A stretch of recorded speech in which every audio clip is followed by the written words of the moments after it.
నమస్కారం. ఎంఆర్ న్యూస్కి స్వాగతం. నేను మీ రవి. నెల్లూరు జిల్లా కావలి శాసనసభ్యులు దగ్గుమాటి వెంకటకృష్ణారెడ్డి నిండు నూరేళ్లు ఆయురారోగ్యాలతో ఉండాలని తెలుగుదేశం పార్టీ నాయకులు గంగు చంద్రశేఖర్ కావలి పాతూరు శివాలయంలో ప్రత్యేక పూజలు నిర్వహించారు.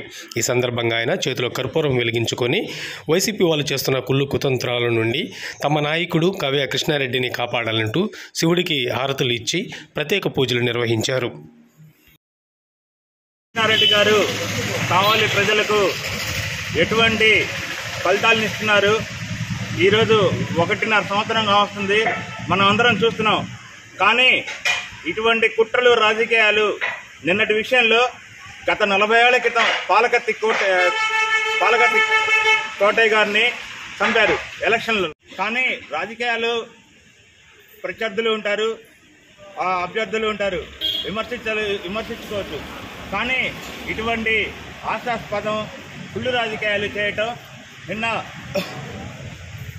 ప్రతాప్ రెడ్డి గారే నేనే పంపించా స్వయంగా రావాల దగ్గరికి కెమెరాలు పెట్టి డ్రోన్ పెట్టి తీయమని.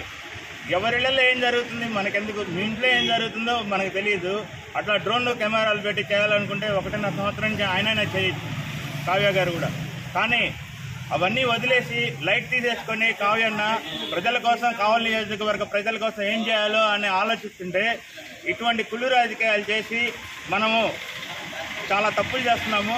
కాబట్టి ఇప్పటికైనా మారి దీన్ని ఇంతటితో ఆపకుండా కావలి ప్రజలందరూ స్వచ్ఛందంగా రేపు శనివారం కానీ శుక్రవారం కానీ రేపు కానీ ఈ 2 రోజులు, ఒక రోజు గ్యాప్ ఇచ్చిన తర్వాత కావలి నియోజకవర్గ శాంతియుతంగా బంధుకి పిలుపునివ్వాలని నేను కోరుకుంటున్నా.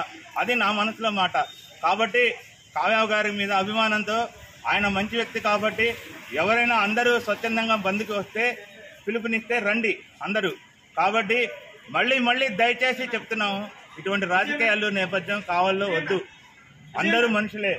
కాబట్టి మరలా చేతులెత్తి నమస్కారం చేస్తున్నా. ప్రతిపక్షాలు అయితేమి, విపక్షాలు అయితేమి, మన పక్షం అయినా సరే కుళ్ళు రాజకీయాలు మాత్రం వదులుకోండి. ఇప్పుడు చాలామంది కామెంట్ చేయొచ్చు, ఆ పార్టీల నుంచి వచ్చినాడు ఈరోజు మాట్లాడనొచ్చు.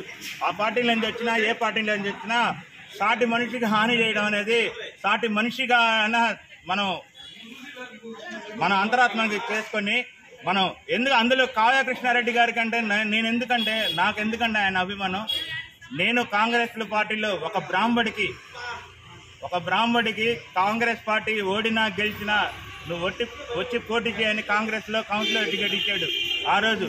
తర్వాత పార్టీలు మారాము, ఆయన పార్టీ ఉన్నారు, తర్వాత జరిగిన కథ అందరికీ తెలిసిందే.